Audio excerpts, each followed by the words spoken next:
নমস্কার, চলে এলাম তুলুর কিচেনে। আজকে আমি বানাবো বাটা মাছের ঝোল।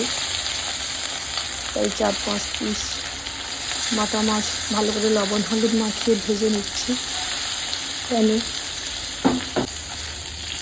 বাটা মাছগুলোর পেটে সব ডিম ভর্তি। এখন তো বর্ষাকাল, তাই প্রত্যেকটা মাছের পেটে ডিম আছে।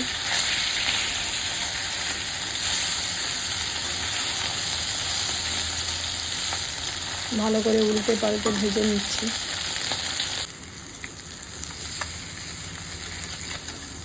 মাছগুলো ভালোভাবে ভাজা হয়ে গেছে।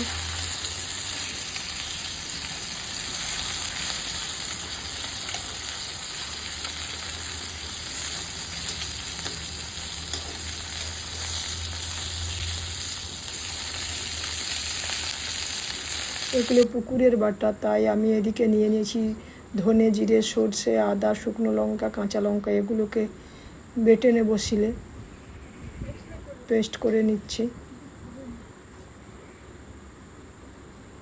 তেল দিয়ে দিয়েছি প্যানে, দিয়ে দিলাম ব্লেড করা পেঁয়াজ বাটা,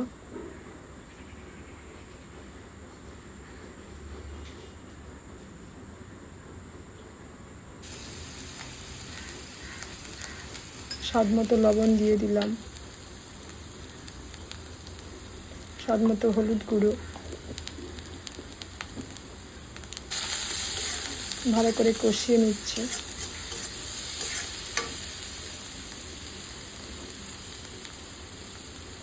সেই বাটা মশলাটা দিয়ে দিলাম।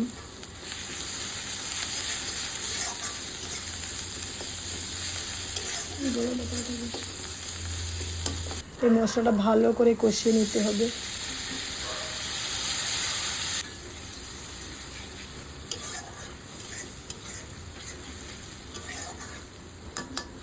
যেহেতু 2 রকমের শুকনো লঙ্কা আর কাঁচা লঙ্কা নিয়ে নিয়েছি ব্লেড করে, তাই আমি লঙ্কা গুঁড়োটা একটু অল্পই দেব, নাহলে বেশি ঝাল হয়ে যাবে।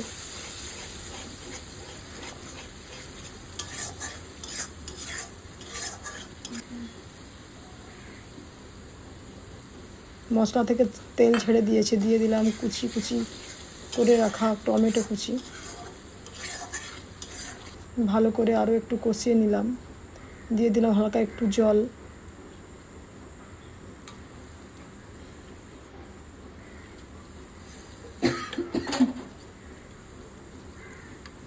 মাছ দিয়ে দিলাম।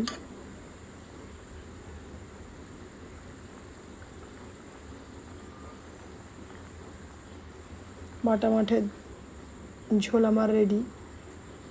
গরম ভাতে খেতে দারুণ লাগবে। আপনারাও ফটাফট বানিয়ে নিন বাড়িতে এইভাবে।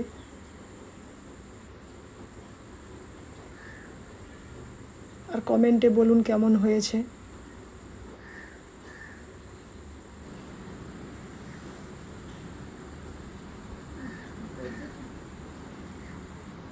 কালারটাও দারুণ এসেছে।